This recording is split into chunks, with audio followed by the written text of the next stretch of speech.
बिस्मिल्लाहिर्रहमानिर्रहीम। अस्सलाम वालेकुम। हार्वर्ड एकेडमी की तरफ से आपको वेलकम कहते हैं। डियर व्यूअर्स एंड एस्पिरेंट्स, जैसे कि आपको मालूम है कि Harvard academy inspector inland revenue की ऑनलाइन प्रिपरेशन ऑफ़र कर रही है और उसी के तनाज़ुर में आज का हमारा लेक्चर एक्साइज़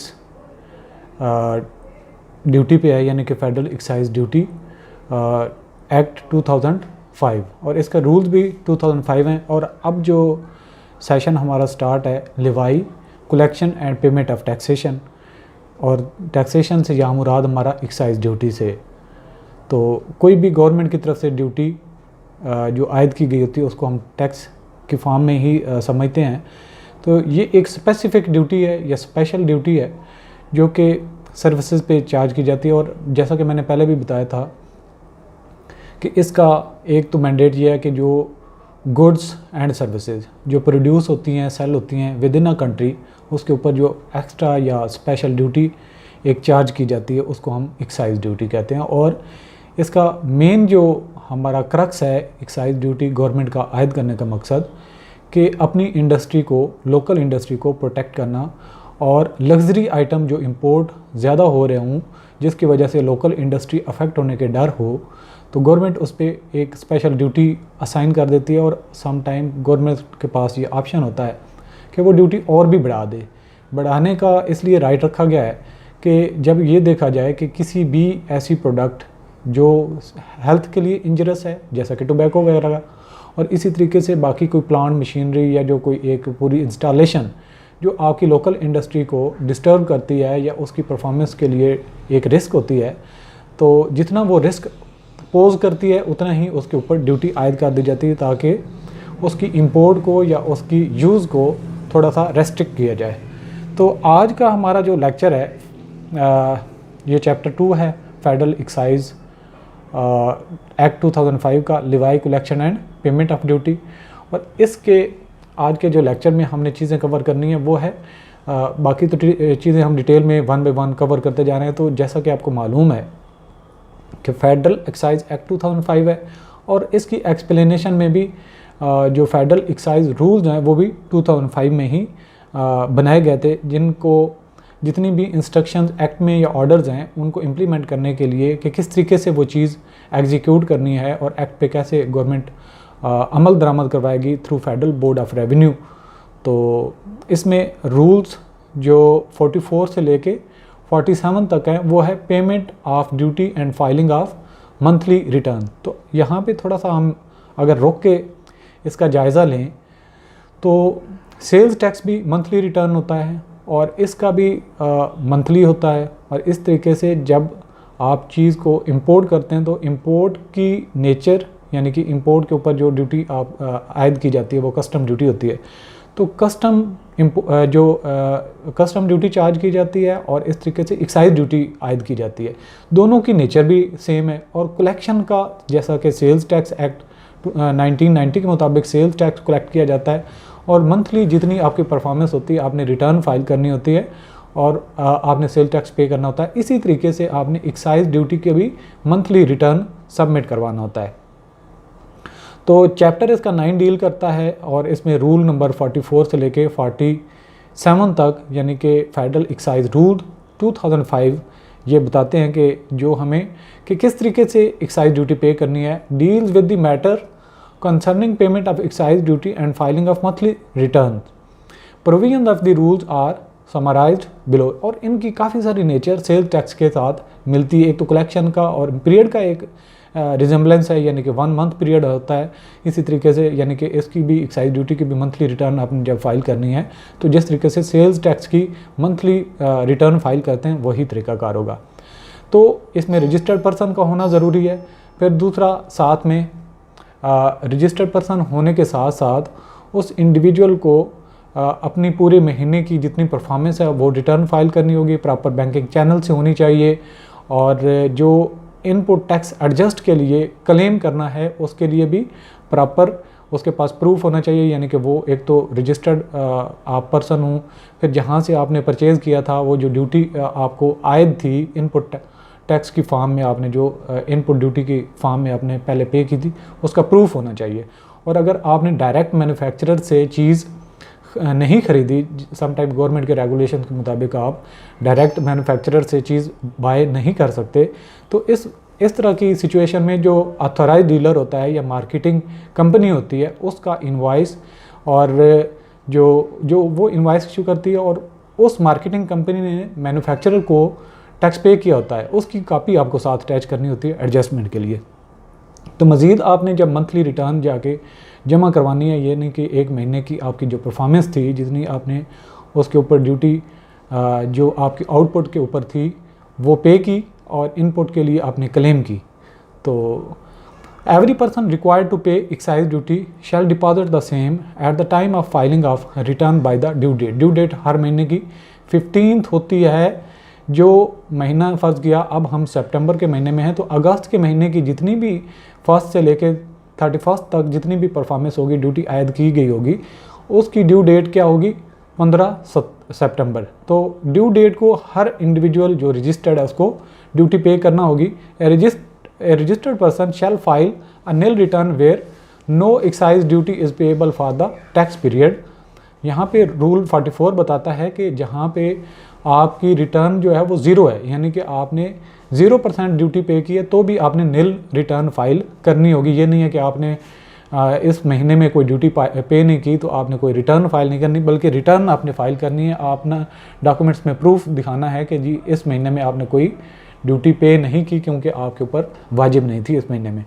सेकंड नंबर पे है द बैंक ऑफिशियल। जब ज़ाहिर बात है एक इंडिविजुअल जो ड्यूटी उसने पे करनी है, अथोराइज नेशनल बैंक की जो ब्रांच है या जो भी डेजिग्नेट की गई है या जो भी बैंकिंग चैनल सिस्टम FBR ने अथोराइज़ किया है, एक इंडिविजुअल जाएगा और उसके चालान फार्म के ज़रिए से फ़ी जमा करवाएगा और जो उसके पास 3 कापियाँ जिसमें रिटर्न फाइल करेगा, तो 3 कापियों में उसकी जो उसकी टैक्स की ड्यूटी है वो भी मैच होनी चाहिए। यानी एक इंडिविजुअल के पास कापी रहती है जो टैक्स पेयर होता है, एक बैंक अपने पास रखता है और एक FBR को भेजता है, और जब FBR के पास जाती है वो अपनी ट्रांजैक्शन को मैच करते हैं कि इस बंदे ने जो रिटर्न फाइल की थी और जो फ़ी पे की है उसके साथ मैच करती है। अगर मैचिंग नहीं है तो फ़ौरन बैंक से कॉन्टैक्ट किया जाता है मैनेजर वगैरह से, और मैनेजर फ़ौरन एक्शन लेता है और अपनी चीज़ों को मैच करता है कि इस इंडिविजुअल ने रिटर्न के वक्त कितनी फ़ी पे की थी और कितनी शो की है। अगर उसमें कोई डिस्क्रिपेंसी है तो उस इंडिविजुअल से कांटेक्ट करके फ़ौरन जो है उसको इनलाइन किया जाता है, यानी कि उसमें कोई कमी कोताही हो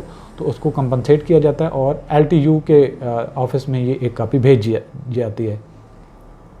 तो LTU होता है लार्ज टैक्स पेयर यूनिट, जो एक स्पेसिफिक एरिया होता है जिसमें टैक्स पेयर का रिकॉर्ड मेंटेन हो रहा होता है। The bank official after confirming that particulars in all the 3 copies of the return are identical, यानी कि 3 कापियाँ वो एक ही जैसी होनी चाहिए। ये नहीं है कि ऊपर वाली पे 1 लाख ड्यूटी आयद की गई है, नीचे वाली के 50,000 लिखी है और उससे नीचे वाली पे 1.5 लाख लिखी है। तीनों कापियाँ एक जैसी होनी चाहिए चालान की। ये बैंक मैनेजर का काम है या जो उसके स्टाफ है जो रिसीव कर रहा है अमाउंट, उनका ये फ़र्ज़ है कि वो इस चीज़ को वेरीफाई करें। Shall receive amount and stamp the return indicating the date of payment of duty and submission of the return, और उसके ऊपर वो एक जो स्टैंप लगाएंगे, जैसा कि आपने भी अगर फ़ी जमा करवाई है तो आपके पास एक चालान फार्म होगा और उसके ऊपर स्टैंप लगी होगी। स्टैंप का एक तो नेशनल बैंक का एक नाम लिखा होगा कि वो कौन सी ब्रांच है, दूसरे नंबर पे उसकी डेट लिखी होगी कि किस डेट को इस इंडिविजुअल ने फ़ी पे की थी। सेम इस तरीके से वो वेरीफाई करता है। अब आ जाता है यहाँ पे point number 3, the bank shall forward the original copy to the commissioner और LTU, यानी कि वो कमिश्नर उस एरिया का है या फिर लार्ज टैक्स पेयर यूनिट जो बनी है उसका ऑफिस को भेज देगा। जो ओरिजिनल कापी होगी, डुप्लीकेट कापी जो है रजिस्टर्ड पर्सन उसको भेज देगा, बाई हैंड ही दे देगा, और तीसरी कापी अपने पास रिकॉर्ड के पर्पज़ के लिए रख लेगा, जिस तरीके से आपकी जो चालान फार्म के साथ होता है। चौथे नंबर पे क्या है, where the payment is receive through cheque. अब ये भी हो सकता है समटाइम को लोग कैश देते हैं। अगर आपका नेशनल बैंक के ज़रिए फ़ी पे कर रहे हैं तो आप हो सकता है कि आपका बैंक अकाउंट भी उसी में है और उसी में फ़ी पे कर रहे हैं, तो जो आपकी ड्यूटी बनती होगी लेट्स सपोज 1 लाख, आप या तो कैश में जमा करवा सकते हैं या फिर बैंकिंग चैनल के ज़रिए ऑनलाइन जो आपने पे करनी है वो तरीक़ाकार बताया गया होगा कि जो आपका बिज़नेस अकाउंट मेंटेन्ड है उसके ज़रिए से आपने पे करनी है। तो उसके लिए आप चेक भी इशू कर सकते हैं बिज़नेस के अकाउंट के लिहाज से। तो जब चेक आप साथ डिपॉज़िट करेंगे और उसको क्लियर होने में टाइम लग सकता है। तो ये दोनों में जो है, अगर कोई जो चेक है आप जमा करवाते हैं और आपके अकाउंट में इतनी अमाउंट नहीं होती, तो जो इंडिविजुअल टैक्स पेयर है वो इस चीज़ का लायबल होगा और उसको फ़ाइन भी इस चीज़ पे होगा। और ये कंफर्म करना होगा कि जब आप चेक ड्रा कर रहे हैं तो उसमें इतनी सफिशेंट अमाउंट हो कि ड्यूटी पे की जा सके। Where the payment is received through cheque, pay order और bank draft, the bank shall issue a provisional receipt. अब वो चेक क्लियर नहीं हुआ लेकिन इसके बावजूद एक जो रिसीट है उसको वापस करेगा, वो प्रोविजनल होगी, वो जेन्युइन इस लिहाज से नहीं होगी कि अभी तक ट्रांजैक्शन कंप्लीट नहीं हुई। On clearance of the instrument the bank shall sign and stamp the return. तो जब फाइनली जब चेक क्लियर होगा तो उसके ऊपर साइन और स्टैम्प होगी और रिटर्न उसकी फाइल हो जाएगी। Which shall indicate the date on which the instrument was received for clearance and the date on which it was actually cleared. तो उस पर ये चीज़ मेंशन होगी जब उसकी कि डेट फ़र्ज़ किया आज तारीख़ है 2 तारीख़ है, तो 2 तारीख़ को इसने चेक डिपॉजिट किया था। अब 5 को, 3 को, 4 को, जिस तारीख़ को क्लियर होगा ये भी लिखा जाएगा कि इस डेट को इसका चेक क्लियर हो गया था। नंबर 5 पे क्या है, the date of payment of duty through cheque shall be the date on which payment is actually received by the bank. Actually उसमें जो रिसीव करेगा बैंक अकाउंट तो वो लिखी जाएगी। इन केस पे ऑर्डर और bank draft it shall be the date on which the instrument tendered on bank counter. तो bank draft है या जो पे ऑर्डर है तो उस केस में जब वो काउंटर पे जमा करवाएगा तो वो डेट होगी। Where the banking instrument is not cleared on its presentation the registered person shall also be liable to pay default surcharge and penalties under the law. कि अगर आपके अकाउंट में पैसे नहीं थे और चेक क्लियर नहीं हुआ तो आपको फ़ाइन भी होगा और आप डेफिनेटली आपके जो रिटर्न है वो लेट होगी तो गवर्नमेंट जो टैक्स के ऊपर पेनल्टीज चार्ज करती है तो वो पेनल्टी भी होगी, सरचार्ज भी होगा। 6 नंबर पे है the bank shall charge 10 rupees per challan और as service charges it is charge to the RTO having jurisdiction in the area where the bank branches are located. अब नेशनल बैंक है वो फैसलाबाद की ब्रांच में, तो RTO फैसलाबाद जो होगा उसको 10 रुपये उस चलान फॉर्म के अगेंस्ट चार्ज किए जाएंगे। 7 नंबर है registered person shall file a monthly return in the form of STR7। ये एक फॉर्म है जो एक रजिस्टर्ड इंडिविजुअल को फॉर्म सबमिट करना पड़ेगा जब रिटर्न वो फाइल कर रहा है, उस पर पूरी डिटेल उसको फिल करनी पड़ेगी as set out in the sales tax rules 2006। ये जो STR फॉर्म है 7, यहाँ पे ये बात आपने याद रखना है कि ये सेल्स टैक्स रूल्स 2006 में डिफाइन है या उसका फॉर्मेट दिया गया है। Return shall be filed electronically by the due date. Number 8 है the computer section of the tax office shall compare the return with the challan and in the case of discrepancy inform the manager of the bank and the registered person where duty has not been paid or short paid steps for its recovery shall be taken promptly। यहाँ पे वही बात जो मैंने पहले बात कही कि बैंक मैनेजर जो है उसको कांटेक्ट किया जाएगा जब मैच किया गया कि इलेक्ट्रॉनिकली उसने रिटर्न फाइल की, उसका ये नंबर था, उसका चालान जब आ गया, दोनों को मैच किया जाएगा। अगर दोनों की अमाउंट मैच कर जाती है दैट इज़ डन फाइन, जो ट्रांजैक्शन है वो कंप्लीट समझी जाएगी और उसकी अमाउंट क्लियर हो जाएगी। अदरवाइज अगर डिस्क्रिपेंसी है तो बैंक मैनेजर को कांटेक्ट करने के बाद उस इशू को रिजॉल्व किया जाएगा। अब यहाँ पे आ जाता है ज़ीरो रेट ऑफ ड्यूटी। जिस तरीके से सेल्स टैक्स के ऊपर एक कहा कि exempt supply zero rate based, तो यही कंसेप्ट अब इस पे भी अप्लाई होता है एक्साइज ड्यूटी पे। अब जैसा कि पहले भी हम बात कर चुके हैं कि एग्जाम्प्ट सप्लाईज के अगेंस्ट आप इनपुट टैक्स क्लेम नहीं कर सकते, डिडक्शन या रिफंड क्लेम नहीं कर सकेंगे जब आप एग्जाम्प्ट सप्लाईज प्रोवाइड कर रहे हैं।